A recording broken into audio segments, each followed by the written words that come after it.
Hello students, welcome to TSET. So ఈ సెషన్లో reasoning subject నుంచి one of the easiest and important topic వచ్చేసి rankings. ఓకేనా, ర్యాంకింగ్స్ని డిస్కస్ చేయబోతున్నాను. సో ర్యాంకింగ్స్లో మనకి క్వశ్చన్ ఫ్రేమ్ ఏ విధంగా ఉంటుందంటే, సో బిఫోర్ దట్ ర్యాంకింగ్స్లో వెరీ ఈజీ టాపిక్ అండి ర్యాంకింగ్స్. అయితే ఇక్కడ క్వశ్చన్ అడిగే విధానాన్ని బట్టి మనం ప్రాసెస్ అనేది ఉంటుంది.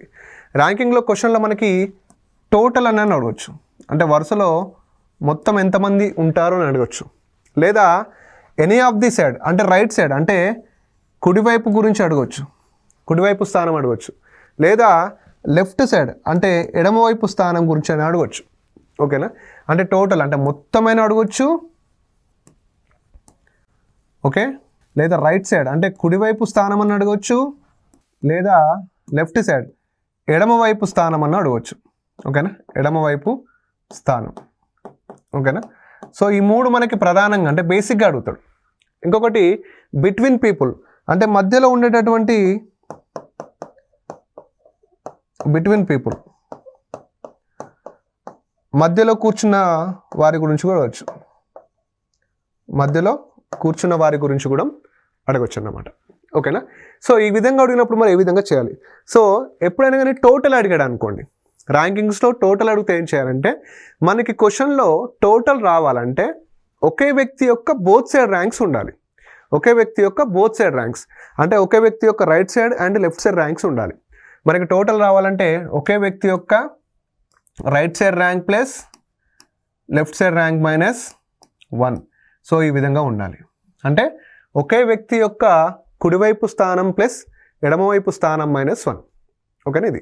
నెక్స్ట్, ఒకవేళ ఎనీ ఆఫ్ ది సైడ్ కావాలంటే అంటే రైట్ సైడ్ కానీ లెఫ్ట్ సైడ్ కానీ రావాలంటే ఖచ్చితంగా మనకి టోటల్ ఉండాలి. మొత్తం టోటల్ ఉండాలి. టోటల్ ప్లస్ ఏ సైడ్ అడిగిండు, రైట్ సైడ్ అడిగితే ఖచ్చితంగా లెఫ్ట్ సైడ్ ఇస్తాడు. So total minus left side +1. Total minus left side +1. ఓకేనా, నెక్స్ట్ లెఫ్ట్ సైడ్ అడిగాడు అనుకోండి, టోటల్ మైనస్ లెఫ్ట్ సైడ్ అడిగాడు అంటే రైట్ సైడ్ ఇస్తాడు. Right side +1. ఓకేనా, రైట్ సైడ్ +1. ఇక బిట్వీన్ పీపుల్ని డిపెండ్స్ ఆన్ ద క్వశ్చన్ మీద మనం కనుక్కొని ఉంటాం. ఓకేనా, రైట్. సో ఈ మూడు బేసిక్గా మనకి ఓకే ఒక ఫార్ములా బేస్డ్గా ఉంటాయి. ఓకేనా, అంటే మీరు ఇక్కడ గుర్తుపెట్టుకోవాల్సింది ఏంటంటే, ఒక క్లాస్లో కానీ ఒక వరుసలో కానీ మొత్తం రావాలంటే ఒకే వ్యక్తి యొక్క బోత్ సైడ్ ర్యాంక్స్ ఉండాలి. ఒకే వ్యక్తి యొక్క బోత్ సైడ్ ర్యాంక్స్ అనేవి ఖచ్చితంగా ఉండాల్సిన అవసరం ఉంది. లేదా రైట్ సైడ్ కానీ లెఫ్ట్ సైడ్ కానీ కావాలంటే టోటల్ ఖచ్చితంగా ఉండాలి. అంటే ర్యాంకింగ్స్లో ఈ విధంగా ఉంటుంది. ఓకేనా, లెఫ్ట్ సైడ్ రైట్ సైడ్ ఉంటుంది. ఇంకొకటి ఈ విధంగా కూడా ఉంటుంది, top and bottom. Top and bottom. ఓకేనా, ఇక్కడ రైట్ సైడ్ ప్లేస్లో మనం టాప్ పెట్టుకోవచ్చు, ఇక్కడ లెఫ్ట్ సైడ్ ప్లేస్లో మనం బాటమ్ పెట్టుకోవచ్చు. ఓకేనా, అంటే సింపుల్ నాన్న. ఇప్పుడు ఒకవేళ టోటల్ కావాలనుకో, మనం టాప్ ప్లస్ బాటమ్ -1. టాప్ అంటే పైనుండి, బాటమ్ అంటే క్రింది నుండి. బాటమ్ అంటే క్రింది నుండి. ఈ విధంగా మనం తీసుకుంటాం. అంటే రైట్ సైడ్ అన్నా టాప్ అనుకోవచ్చు, లెఫ్ట్ సైడ్ అన్నా బాటమ్ అనుకోవచ్చు. ఓకేనా, సో ఇవన్నీ మనకి సింపుల్గా ఫార్ములాస్ అనమాట. అంటే సింపుల్గా చేసేటటువంటి గుర్తుపెట్టుకోవాల్సినటువంటి విషయాలు. సో వెంటనే ఒకసారి క్వశ్చన్లోకి వెళ్దాం నాన్న. ఒక తరగతిలో మొత్తం 60, బాలురు కంటే బాలికలు 2 రెట్లు. కమల్ పై నుండి 17వ స్థానంలో ఉన్నాడు. అతనిపై 9 మంది బాలికలు ఉంటే అతని కింద ఎంతమంది బాలురు కలరు? ఒక తరగతిలో మొత్తం ఎంత అంటే టోటల్ ఇచ్చాడు. ఎంతనన్నా 60. అందులో బాలురు బాలికల కంటే 2 రెట్లు. ఓకేనా, బాలురు కంటే బాలికలు 2 రెట్లు. ఓకేనా, ఇక్కడ బాలికలు ఉన్నారు. ఓకేనా, బాలురు ఉన్నారు. 2 రెట్లు ఎక్కువ అంట. ఎవరు? బాయ్స్ కంటే గర్ల్స్ 2 రెట్లు ఎక్కువ. అంటే ఒక అబ్బాయి ఉన్నాడు అనుకోండి, 2 అమ్మాయిలు ఉంటారు అన్నమాట. ఇప్పుడు 60 మంది అనుకోండి, ఎట్లా చేస్తారు? 1:2 కదా నాన్న, 1:2. 2 రెట్లు అంటే 2:1 అవుతుంది. అంటే టోటల్ 60. ఇక్కడ 60 × 2/3 వేస్తారు. సింపుల్గా చెప్పాలంటే 20. ఇక్కడ 40 గర్ల్స్ అవుతారు. ఇక్కడ బాలుది ఎంత ఉంది 1 పార్ట్ ఉంది కాబట్టి టోటల్ 60 1 పార్ట్ బై 3 వేస్తారు 20 20 ఇంటూ 1 20. ఇక్కడ బాలికలేమో 40 బాలురేమో 20 సింపుల్గా 2:1 ఈ విధంగా డివైడ్ చేసినాక కమల్ పైనుండి 17వ స్థానంలో ఉన్నాడంట. అంటే టాప్ టు బాటమ్ చూద్దాం. ఇక్కడ టాప్ ఇక్కడ బాటమ్. కమల్ పైనుండి ఎన్నో స్థానం 17వ స్థానంలో ఉన్నాడు. కమల్ పైనుండి అంతే కదా, ఇది టాప్ ఇది బాటమ్. కమల్ పైనుండి 17వ స్థానంలో ఉన్నాను. అంటే ఇక్కడ వరకు 17 మంది ఉన్నారు. కమల్తో కలుపుకొని 17 మంది ఉన్నారు. బాగా గుర్తుపెట్టుకోండి. కమల్ పైనుండి 17వ స్థానంలో ఉన్నారు. అతని పైన 9 మంది బాలికలు ఉంటే అతని కింద ఎంతమంది బాలురు కలరు. ఇప్పుడు ఇక్కడ వరకు ఎంతమంది నాన్న టోటల్ 17 మంది ఉన్నారు కదా, ఇక్కడ వరకు టోటల్ 17 మంది. అయితే ఈ కమల్ పైన ఎంతమంది అమ్మాయిలు ఉన్నారు, 9 మంది గర్ల్స్ ఉన్నారు. 9 మంది గర్ల్స్. ఇది మొత్తం 17 మంది, ఇది మొత్తం 17 మంది. 9 మంది గర్ల్స్ అంటే మిగిలిన వాళ్ళంతా ఏంటిది బాయ్సే కదా, మిగిలిన వాళ్ళంతా బాయ్స్. అంటే 17 మందిలో 9 మంది గర్ల్స్ అయితే ఇంకా మిగతా 8 మంది ఏంటిది బాయ్స్, మిగతా 8 మంది బాయ్స్. అంటే ఈ పార్ట్ వరకు కమల్తో కలుపుకొని 9 మంది గర్ల్స్ ఉన్నారు, 8 మంది బాయ్స్ ఉన్నారు. టోటల్గా 17 మంది అయిపోయారు. ఇప్పుడు కమల్ కింద ఎంతమంది ఉంటారు, ఎవరు బాయ్స్. కమల్ కింద ఎంతమంది బాలురు ఉన్నారంటే మొత్తం బాలురు ఎంతనా 12. మొత్తం బాలురు ఎంత 12 సారీ 20. మొత్తం బాలురు 20. 20 అంటే ఇక్కడ ఆల్రెడీ ఎంతమంది బాయ్స్ అయిపోయారు, 8 అయిపోయారు కదా, 8 అయిపోయారు. అంటే 20 నుంచి 8 తీసినాం అనుకో, 20 బాయ్స్ ఉన్నారు, ఇక్కడ ఆల్రెడీ 8 బాయ్స్ అయిపోయారు. సో ఎంత 12. 12 ఎక్కడ ఉంది, సో 12 ఎక్కడ లేదు కాబట్టి none is the right answer. None is the right answer. చాలామంది 11 అనుకుంటాం, 11 అస్సలు కాదు.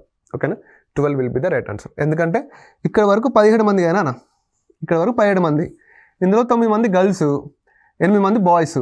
కమల్తో ఇక్కడ వరకు అయిపోయింది కదా. ఇక్కడ 8 ఉంటే కింద ఎంతమంది ఉంటారు, 12 మంది బాయ్స్ ఉంటారు. So 12 will be the right answer. ఓకేనా. ఇక see the next question, second one. మొదటి వరుసలో ఏ కుడివైపు నుండి 15, ఎడమవైపు నుండి 19వ స్థానంలో ఉన్నాడు. మొదటి వరుస మొత్తం ఎక్స్ కామా, రెండవ వరుసలో బి పై నుండి 22వది, కింద నుండి 38వ స్థానంలో ఉన్నాడు 39. రెండవ వరుస మొత్తం వై అయినా ఎక్స్ మైనస్ వై వాల్యూ అడుగుతున్నాడు. ఓకేనా.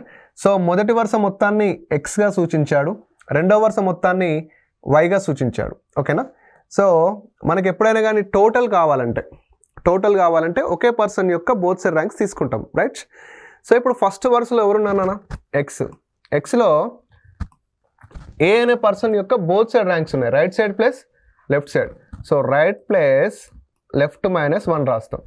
రైట్ సైడ్ ఎంత 15 ప్లస్ లెఫ్ట్ ఎంత 19 మైనస్ 1. సో 15 ప్లస్ 19 అంటే 34, 34 మైనస్ 1 అంటే 33 అవుతుంది. ఓకేనా, 33. అంటే ఇక్కడ ఎక్స్ వాల్యూ ఎంత అయింది నాన్న 33. అంటే ఎక్స్ వరుసలో మొత్తం ఎంత అంటే 33. నెక్స్ట్ వై వరుస అంటే సెకండ్ రో వస్తే వైలో ఇక్కడ మనకి ఏ యొక్క right side rank left side rank ఉంది. ఇక్కడ రెండో దాంట్లో వైలో బీది టాప్ ఉంది అండ్ బాటమ్ ఉంది, -1. టాప్ ఎంత 22 ప్లస్ బాటమ్ ఎంత 39 -1. సో టోటల్ ఇక్కడ 61 అవుతుంది. 61 - 1 అంటే 60 అవుతుంది. ఓకేనా. సో ఇక్కడ దీన్ని ఏమంటాం మనం వై అంటాం, వై అంటాం. సో మనకు కావాల్సింది ఎక్స్ మైనస్ వై కాబట్టి ఎక్స్ ఎంత నాన్న 33, ఎక్స్ ఎంత 33, వై ఎంత 60. సో 60 - 33 వేస్తే ఇక్కడ పైకి 10, ఇక్కడ 7 ఉంటుంది, ఇక్కడ 5 అంటే 27. సో 27 వస్తుంది. సో మరి 27 అంటే డైరెక్ట్గా 27 ఆన్సర్ ఉంది ఇక్కడ లేదు. సో 2 స్క్వేర్ అంటే ఇక్కడ 4 కాదు, 5 స్క్వేర్ అంటే 25 సో కాదు, 3 క్యూబ్ అంటే 27 ఎస్, ఎక్స్ మైనస్ 5 4 స్క్వేర్ అంటే 16 ఇది కూడా కాదు. సో డైరెక్ట్గా 27 అని ఆన్సర్ ఇవ్వకుండా క్యూబ్స్లో ఇవ్వడం జరిగింది. ఓకేనా. సో ఇదన్నమాట. ఇక్కడ సింపులేనా, ఇక్కడ మొత్తాన్ని కనుక్కోవడం నీకు ఈజీయే, కానీ ఏంటంటే కొంచెం లెంతీ అంతే, కొంచెం లెంతీ. నెక్స్ట్ క్వశ్చన్, ఒక అడ్డు వరుసలో ఏ యొక్క స్థానం ఎడమవైపు నుండి 13, మరియు కుడివైపు నుండి 17 అయినా అడ్డు వరుసలో ఎంతమంది వ్యక్తులు ఉన్నారు. అంటే ఎంతమంది వ్యక్తులు ఉన్నారంటే ఏమడుగుతున్నాను ఇక్కడ, టోటల్ అడుగుతున్నాడు కదా, టోటల్. సో టోటల్ అడిగినప్పుడు ఏం చేస్తాం మనం, టోటల్ అడిగినప్పుడు right side plus left side -1. ఇప్పుడు క్వశ్చన్లో ఒకే వ్యక్తి యొక్క బోత్ సైడ్ ర్యాంక్స్ ఉన్నాయా లేదా చూడాలి. ఒకే వ్యక్తి యొక్క బోత్ సైడ్ అంటే ఏ ఉన్నాడు, ఏకి ఎడమవైపు స్థానం 13 ఉంది, కుడివైపు స్థానం 17 ఉంది, అంటే రెండు సైడ్ ర్యాంక్స్ ఉన్నాయి కదా. సో రైట్ సైడ్ ఎంత 17, లెఫ్ట్ సైడ్ ఎంత 13 -1. సో 17 + 13 అంటే 30, 30 - 1 ఎంత 29. Simple question. 29 ఎక్కడ ఉంది, సెకండ్ దాంట్లో ఉంది. అగైన్ మొత్తం అడిగినప్పుడు ఒకే వ్యక్తి యొక్క బోత్ సైడ్ ర్యాంక్స్ తీసుకున్నాం. ఓకే, నెక్స్ట్ ఒక అడ్డు వరుసలో ఒక చెట్టు యొక్క స్థానం రెండు వైపుల నుండి 17 అయినా ఆ అడ్డు వరుసలో ఎన్ని చెట్లు కలవు. ఓకేనా, సో అడ్డు వరుసలో ఎన్ని చెట్లు అంటే మళ్ళీ టోటల్ అడుగుతున్నాడు. టోటల్ అడిగితే మనకి both side ranks right side plus left side -1 తీసుకుంటాం. అయితే ఇక్కడ క్వశ్చన్లో ట్విస్ట్ ఏంటంటే ఒక అడ్డు వరుసలో ఒక చెట్టు యొక్క స్థానం రెండు వైపుల నుండి అన్నాడు. రెండు వైపుల నుండి అంటే either left side or right side, అంటే కుడివైపు నుండి ఎడమ వైపు నుండి అని చెప్పకుండా ఆ రెండింటిని మెర్జ్ చేసి 17 అంటున్నాడు. సింపుల్ ఏం చేస్తాం, రైట్ సైడ్ అయినా 17 తీసుకుంటాం, లెఫ్ట్ సైడ్ అయినా 17 తీసుకుంటాం, -1. 17 + 17 34, 34 - 1 అంటే 33. సో 33 ఎక్కడ ఉంది, సింపుల్. అంటే ఇక్కడ చూడండి, ఇక్కడ స్ప్లిట్ చేయలే, అంటే స్ప్లిట్ చేయడం in the sense right side left side అని చెప్పలేదు, రెండు వైపుల నుండి చెప్పాడు. ఓకే, నెక్స్ట్ ఒక అడ్డు వరుసలో 30 మంది వ్యక్తులు కలరు. ఏ యొక్క స్థానం ఎడమవైపు నుండి 14 అయినా కుడివైపు నుండి ఎన్నో స్థానంలో అంటున్నాడు. క్వశ్చన్లో ఏం అడుగుతున్నాడో ఫస్ట్ మనం ఖచ్చితంగా చూడాలి. టోటల్ అడుగుతున్నా, ఎనీ ఆఫ్ ది సైడ్ అడుగుతున్నాడో చూడాలి. ఇక్కడ టోటల్ అడగట్లేదు, ఎనీ ఆఫ్ ది సైడ్ అడుగుతున్నాడు. ఎనీ ఆఫ్ ది సైడ్ అంటే విచ్ సైడ్, కుడివైపు నుండి అంటున్నాడు, అంటే రైట్ సైడ్ నుంచి అంటున్నాడు. ఇప్పుడు రైట్ సైడ్ నుంచి అన్నాడు అనుకున్నాను, మనకి ఏం కావాలి, ఖచ్చితంగా టోటల్ కావాలి, అంటే మొత్తం కావాలి. టోటల్ కావాలి మైనస్ లెఫ్ట్ సైడ్ +1 వేస్తాం. Total minus left side +1. ఇక్కడ అడ్డు వరుసలో టోటల్ అంటే ఎంత ఉంది నాన్న, 30. So total 30 minus left side అంటే ఎడమ వైపు నుండి ఎంత 14 ఉంది. ఖచ్చితంగా కుడివైపు నుండి అడిగితే ఎడమవైపు స్థానం ఇస్తాడు, ఎడమ వైపు నుండి అడిగితే కుడివైపు స్థానం ఇస్తాడు, సింపుల్. సో 30 - 14 +1. 30 - 14 అంటే మనకి ఎంత అవుతుంది, సో 16 అవుతుంది. 16 + 1 ఎంత 17. 17 ఎక్కడ ఉంది, సో 17 ఇక్కడ 4 will be the right answer. ఓకేనా, 4 will be the right answer, లాస్ట్లో 4. సో నెక్స్ట్ చూస్తే ఒక తరగతిలో 65 మంది విద్యార్థులు కలరు. ఒకవేళ రాహుల్ యొక్క ర్యాంక్ పై నుండి 24 అయినా కింది నుండి అతను ఎన్నో స్థానంలో ఉన్నాడు. ఓకేనా, ఇక్కడ టాప్ ఇచ్చి బాటమ్ అడుగుతున్నాడు, అంటే ఎనీ ఆఫ్ ది సైడ్ అడుగుతున్నాడు, బాటమ్ అడుగుతున్నాడు. సో ఈ విధంగా అడిగినప్పుడు ఏంటంటే, సో ఏం కనుక్కోవాలన్నా మనం ఇప్పుడు క్రింద నుండి బాటమ్ నుండి కనుక్కోవాలన్నా మనకి ఏముండాలా, టోటల్ ఉండాలా మైనస్ టాప్ ఉండాలి +1. టోటల్ ఎంత నాన్న 65, టాప్ ఎంత 24 +1. సో 5 4 అంటే ఇక్కడ 1, 6 2 అంటే 4. సో 41 + 1 ఎంత 42. అంటే any of the side, right side కావచ్చు, లెఫ్ట్ సైడ్ కావచ్చు, టాప్ కావచ్చు, బాటమ్ కావచ్చు, same using formulas. So next ఒక వరుసలో రోహన్ ఎడమ వైపు నుండి 10వ స్థానంలో మరియు ముఖేష్ కుడివైపు నుండి 13వ స్థానంలో ఉన్నారు. మరియు రోహన్ మరియు ముఖేష్ మధ్య 4 వ్యక్తులు ఉంటే ఆ వరుసలో గరిష్ట మరియు కనిష్ట వ్యక్తుల సంఖ్యను కనుక్కోండి. చూడండి, ఇక్కడ maximum people and minimum people అడుగుతున్నాడు, అంటే టోటల్ అడుగుతున్నాడు, but maximum total and minimum total అంటే గరిష్ట మొత్తం అండ్ కనిష్ట మొత్తం అడుగుతున్నాడు. నేనేమన్నా టోటల్గా అనుకోవాలంటే ఖచ్చితంగా ఒకే వ్యక్తి యొక్క బోత్ సైడ్ ర్యాంక్స్ ఉండాలని చెప్పిన. అయితే ఇక్కడ రోహన్ ఉన్నాడు నాన్న, రోహన్ ఉంటే ఎడమవైపు స్థానం ఉంది, ముఖేష్ ఉన్నాడు కుడివైపు స్థానం ఉంది. మరి ఈ విధంగా ఉన్నప్పుడు టోటల్ ఎలా కనుక్కుంటాం, టోటల్ కనుక్కోవాలంటే 2 ways ఉంటాయి నాన్న. ఏంటి అంటే ఒకే వ్యక్తి యొక్క బోత్ సైడ్ ర్యాంక్స్ ఉండాలి, అవి రైట్ సైడ్ కానీ లెఫ్ట్ సైడ్ కానీ టాప్ కానీ బాటమ్ కానీ.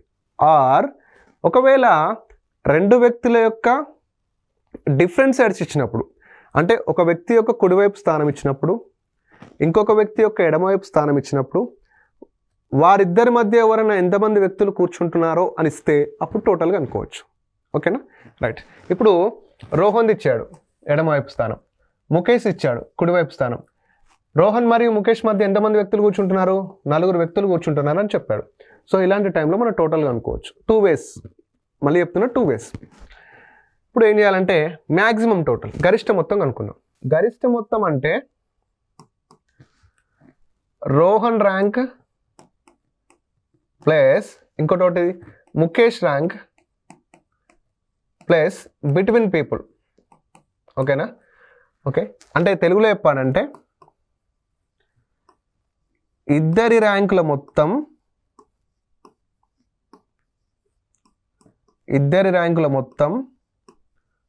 ప్లస్ మధ్యలో కూర్చున్న వారి స్థానం, మధ్యలో కూర్చున్నవారు. ఓకేనా? ఇదన్నమాట. ఇద్దరి ర్యాంకుల మొత్తం అంటే రోహన్ ర్యాంక్ ఎంత? 10 ప్లస్ ముఖేష్ ర్యాంక్ ఎంత? 13. ఓకేనా? ఇది ఇద్దరు ర్యాంకుల మొత్తం అంటే ఏమవుతుంది నాన్న? 23 అవుతుంది కదా. ఓకేనా? 23 ప్లస్ మధ్యలో ఎంతమంది కూర్చున్నారు? మధ్యలో 4 కూర్చున్నారు. సో 23 + 4 27. ఓకేనా? ఇదేమవుతుంది అంటే గరిష్ట మొత్తం అవుతుంది. ఓకేనా? ఇప్పుడు గరిష్టంగా ఉండాలంటే మనం ఏదైనా యాడ్ చేయాలి. అంటే ఒక నెంబర్ పెద్దగా ఉండాలంటే ఏం చేస్తాం? యాడ్ చేస్తూ ఉంటాం. ఇక్కడ అదే చేసినాం కదా. 23 అంటే వారిద్దరి ర్యాంకులు ప్లస్ 4 బిట్వీన్ పీపుల్. మరి కనిష్టం అంటే చిన్నగా ఉండాలంటే మైనస్ చేస్తూ ఉంటాం. ఓకేనా? మైనస్ అంటే ఏ విధంగా వేయాలంటే కనిష్ట మొత్తం అడిగినప్పుడు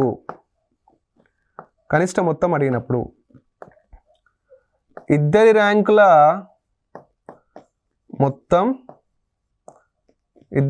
మొత్తం మైనస్ మధ్యలో కూర్చున్న వారు మైనస్ 2 వేస్తాం. 2 అంటే ఇద్దరు ఉన్నారు కాబట్టి 2 ఇద్దరు ర్యాంకులు ఉంటాయి కాబట్టి వాళ్ళ 2 సైడ్ ర్యాంక్స్ తీసేస్తాం. ఇద్దరు ర్యాంకుల మొత్తం ఎంత నాన్న? 23 అయింది. ఇక్కడ డైరెక్ట్ వేస్తున్నాం. మైనస్ 4 మధ్యలో కూర్చున్నవారు, మధ్యలో ఇక్కడ -2. ఓకేనా? సో 23 - 6 23 - 6 అంటే 17. ఓకేనా? అంటే గరిష్ట మొత్తం ఏమో 27 వచ్చింది, కనిష్ట మొత్తం ఏమో 17 వచ్చింది. సో 27, 17 ఎక్కడ ఉంటే అది ఆరో ఆన్సర్ అవుతుంది. అంటే మ్యాక్సిమం పీపుల్ కనుక్కున్నాం, మినిమం పీపుల్ కనుక్కున్నాం. మ్యాక్సిమం పీపుల్ కనుక్కునేటప్పుడు sum of their positions place between people, వారిద్దరి యొక్క ర్యాంకుల మొత్తం ప్లస్ మధ్యలో కూర్చున్నవారు. అదే కనిష్ట మొత్తం కనుక్కున్నప్పుడు sum of their people positions minus between people -2 వేయాలి. అంటే వాళ్ళిద్దరు ర్యాంకుల మొత్తం మైనస్ మధ్యలో కూర్చున్న వాళ్ళు -2. సింపుల్, ఏం లేదు ముచ్చట. ఇలా గరిష్టంగా ఉన్నారంటే కలపండి, కనిష్టం ఏందనుకోండి తీసేయండి. ఓకేనా? రైట్. ఎప్పుడు వాడు మెన్షన్ చేసినప్పుడే ఇట్లా గరిష్ట మొత్తం కనిష్ట మొత్తం అని మెన్షన్ చేసినప్పుడు. ఓకేనా? ఎస్, ఇంపార్టెంట్ క్వశ్చన్ అనుకోండి. Okay, right.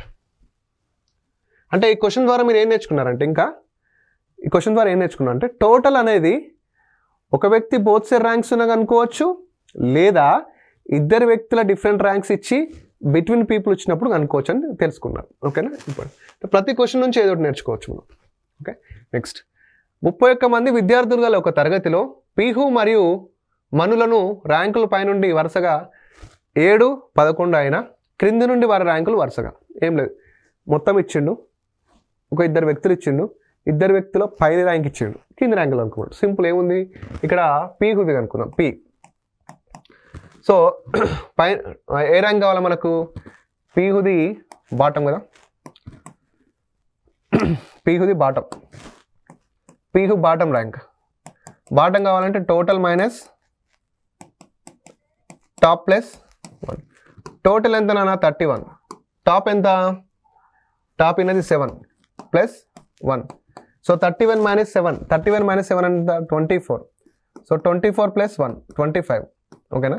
ఇది పీహుది ర్యాంక్. నెక్స్ట్ ఎవరున్నారు? ఇంకా మను బాటం ర్యాంక్ కావాలి. మను బాటం అంటే సేమ్, టోటల్ మైనస్ ఆయన టాప్ ర్యాంక్ ప్లస్ 1 వేస్తాం. ఓకేనా? టోటల్ ఎంత నాన్న? 31. ఆయన టాప్ ఎంత? అనేది 11 ప్లస్ 1. సో 31 - 11 అంటే ఇక్కడ ఎంత అవుతుంది? 0. ఇక్కడ 20. 20 + 1 ఎంత అంటే 21. సో వరుసగా 25, 21 ఎక్కడ ఉంది? సో ఫస్ట్ ఆప్షన్లో ఉంది. సింపుల్ క్వశ్చన్, కానీ ఇద్దరు ర్యాంకులు కనుక్కోవాలి. నెక్స్ట్, ఈ క్రింది 4 సంఖ్యలన్నింటిలో అంకెలను వ్యతిరేక దిశలో వ్రాయగా ఏర్పడే సంఖ్యలను ఆరోహణ క్రమంలో వ్రాయగా ఏర్పడు క్రమంలో 3వ సంఖ్యలోని చివరి అంకె ఏది? ఓకేనా? సో ఈ క్రింది సంఖ్యలను అంటే అంకెలను వ్యతిరేక దిశలో రాయాలి ఫస్ట్. ఓకేనా, వ్యతిరేక దిశలో రాయగా ఏర్పడు సంఖ్యలను ఆరోహణ క్రమంలో వ్రాయగా ఏర్పడు సంఖ్యలో 3వ సంఖ్యలో అనేది చివరి అంకె ఇది. ఫస్ట్ ఏం చేయాలంటే వ్యతిరేక దిశలో రాయాలి నాన్న అంకెలను. ఇవన్నీ సంఖ్యలు కదా, వీటిని వ్యతిరేక దిశలో రాయాలి. ఓకేనా, వ్యతిరేక దిశలో అంటే 517 ఉంది కదా, 715 రాయాలి. నెక్స్ట్ 325 ఉంది కదా, 523 రాయాలి. నెక్స్ట్ 639 ఉంది కదా, 936 రాయాలి. నెక్స్ట్ 814 ఉంది కదా, 148 రాయండి. రాసి నెక్స్ట్ 792 ఉంది కదా, 297 రాయండి.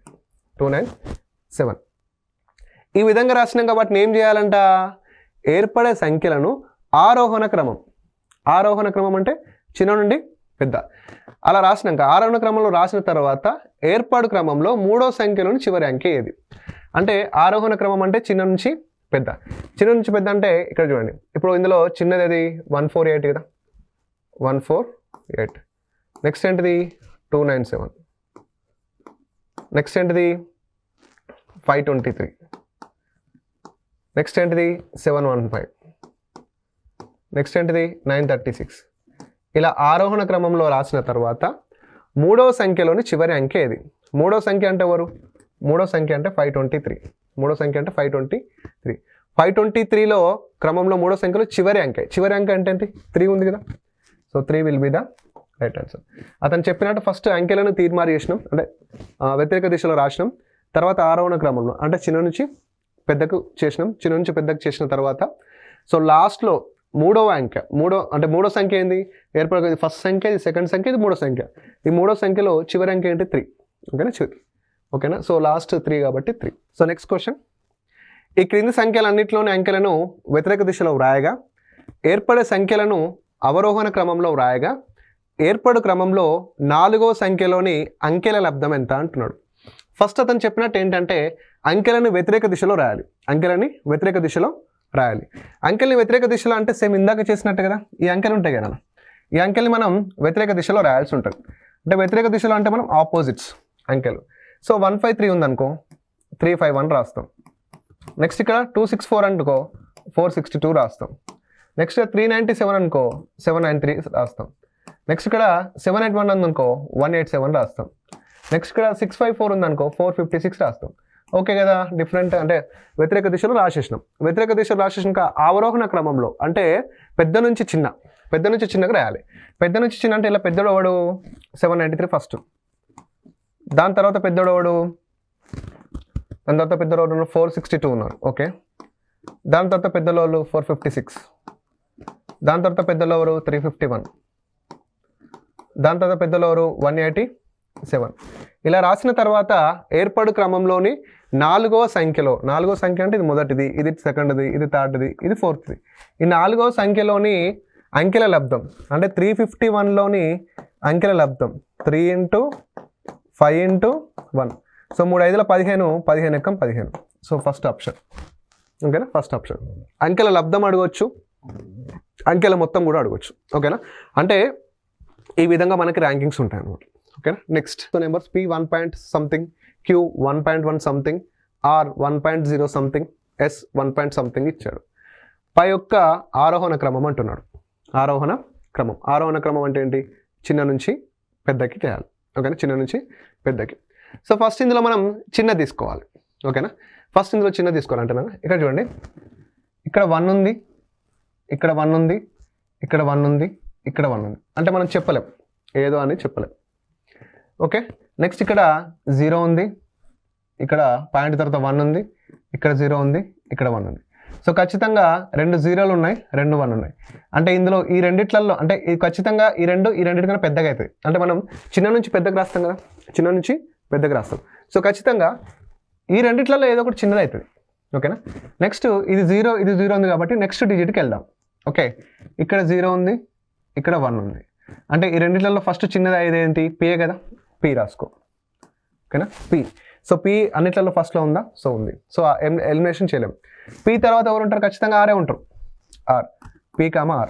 ఎలిమినేషన్ ఉందేమన్నా? సో ఇక్కడ PS elimination, PQ elimination, PR ఇక్కడ 2 ఆప్షన్స్ ఉన్నాయి.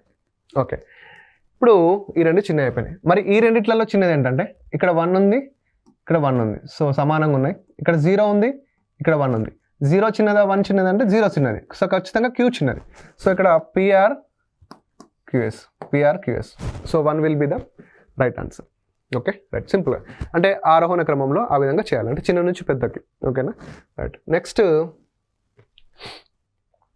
సో 521 6784 అనే సంఖ్యలోని అంకెలను ఆరోహణ క్రమంలో ఉంచగా ఏర్పడు సంఖ్యలో లక్షల స్థానంలో ఉండే అంకె ఏది? ఫస్ట్ వాటిని ఆరోహణ క్రమంలో ఏర్పరచాలి. ఒక నెంబర్ ఇచ్చాడు, వాటిని ఆరోహణ క్రమంలో అంటే చిన్న నుంచి పెద్ద. సో 52165, ఇప్పుడు 5 ఉంది నాన్న, 5216784 అనే నెంబర్ని ఆరోహణ క్రమంలో ఏర్పరచాలి. ఆరోహణ అంటే చిన్న నుంచి పెద్ద కదా, ఫస్ట్ 1, తర్వాత 2 తర్వాత ఏమో 3 ఉందా, లేదు, తర్వాత ఏంటి 4 ఉంది, తర్వాత 5, తర్వాత 6, తర్వాత 7, తర్వాత ఎంత ఉంది 8. ఇలా ఆరోహణ క్రమంలో అమర్చడం. ఇలా ఆరోహణ క్రమంలో అమర్చిన తర్వాత లక్షల స్థానంలో ఉండేటటువంటి అంకేది? లక్షలు అంటే 1, 10, 100, 1000, 10,000, లక్షలు. ఓకేనా, లక్షలు. So 2 will be the right answer. అంటే కొన్నిసార్లు అవరోహణ క్రమంలో అమర్చిన తర్వాత లక్షలు అడగవచ్చు. So what ever it might be, ascending order అడగవచ్చు, డిసెండింగ్ ఆర్డర్ అడగవచ్చు, ఏదైనా కానీ మనకి ఉండాలి.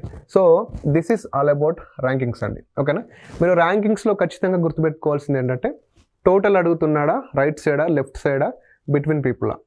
ఓకేనా, సో టోటల్ అడిగినప్పుడు మీకు చెప్పాను ఆల్రెడీ, ఏదో ఒక వ్యక్తి యొక్క బోత్ సైడ్ ర్యాంక్స్ కానీ లేకపోతే డిఫరెంట్ ర్యాంక్స్ ఇచ్చి మధ్యలో పీపుల్ ఇచ్చినప్పుడు చేయడం. సో ఈ సెషన్ అంతా ర్యాంకింగ్స్లో డిఫరెంట్ టైప్ ఆఫ్ క్వశ్చన్స్ని డిస్కస్ చేయడం జరిగింది. సో నెక్స్ట్ సెషన్లో మరొక టాపిక్తో మీ ముందు ఉంటాను. సో థ్యాంక్ యూ అండి, థ్యాంక్ యూ సో మచ్.